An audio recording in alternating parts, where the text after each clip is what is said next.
Bismillahirrahmanirrahim. Assalamualaikum warahmatullahi wabarakatuh. Alhamdulillahi al-malikil haqqil mubin.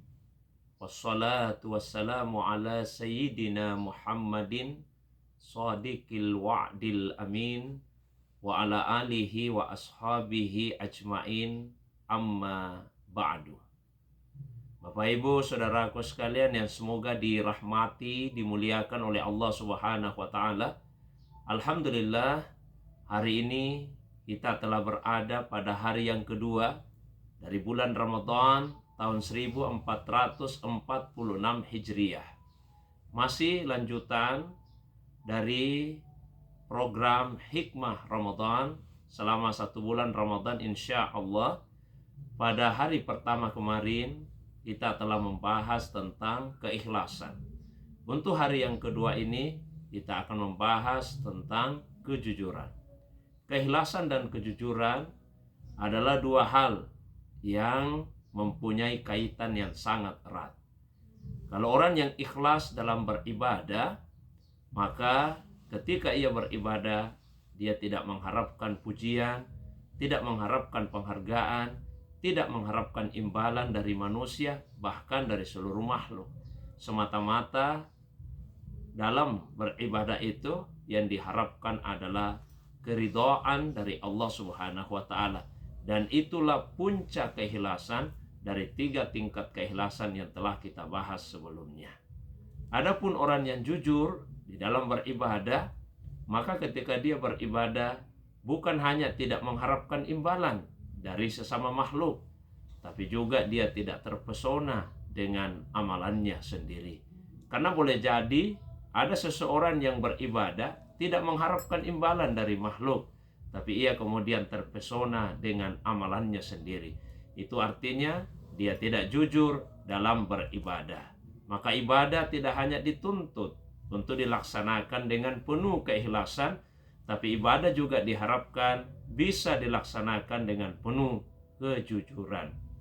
Oleh karena itulah, Syekh Sarruq qaddasallahu sirrahu di dalam kitabnya Qawaidut Tasawuf, kaidah-kaidah tasawuf, beliau menyimpulkan dari sekitar 2000 pengertian tasawuf yang dikemukakan oleh para ulama, beliau menyimpulkannya dengan 2 kata saja, yaitu sidqut tawajjuh, bahwa tasawuf adalah jujur dalam menghadap kepada Allah Subhanahu wa taala.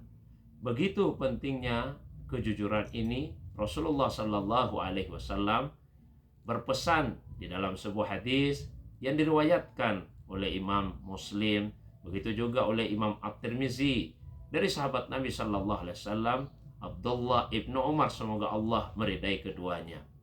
Nabi sallallahu alaihi wasallam berpesan, "Alaikum bis-sidqi fa innas sidqa yahdi ilal bir wa innal birra yahdi ilal jannah wa la yasalur rajulu yasduq wa yataharras sidqa hatta yuktaba indallahi siddiqa."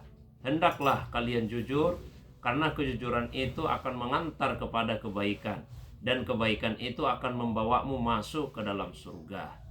Dan sebaliknya, ya, iyyakum wal kadzib, jauhilah dusta, fa innal kadziba yahdi ilal fujur wa innal fujur yahdi ilan nar. Ya, dusta itu akan mengantar kepada semua dosa, dan dosa itulah yang akan menjerumuskanmu masuk ke dalam neraka. Nabi juga mengingatkan, ketika ada seseorang yang membiasakan diri untuk jujur, pada akhirnya dia akan dicatat di sisi Allah sebagai orang yang sangat jujur. Sebaliknya, ketika ada orang yang membiasakan diri berdusta, maka dia pada akhirnya akan dicatat di sisi Allah sebagai seorang pendusta. Begitu pentingnya kejujuran, sehingga Allah SWT memerintahkan kepada orang-orang yang beriman untuk bertakwa dan selalu bersama dengan orang-orang yang jujur. Allah juga menjanjikan bahwa orang-orang yang jujur akan dikumpulkan di dalam surga bersama dengan para nabi, bersama dengan orang yang mati syahid, dan bersama dengan orang-orang yang gemar melakukan amal soleh. Semoga ibadah puasa yang kita laksanakan selama 1 bulan Ramadan bisa menjadikan diri kita sebagai pribadi-pribadi yang jujur, dan insya Allah semoga kita semua dikumpulkan oleh Allah SWT di dalam surganya kelak. Amin ya rabbal alamin. Demikian, wa ilallahi turja'ul umur. Wassalamualaikum warahmatullahi wabarakatuh.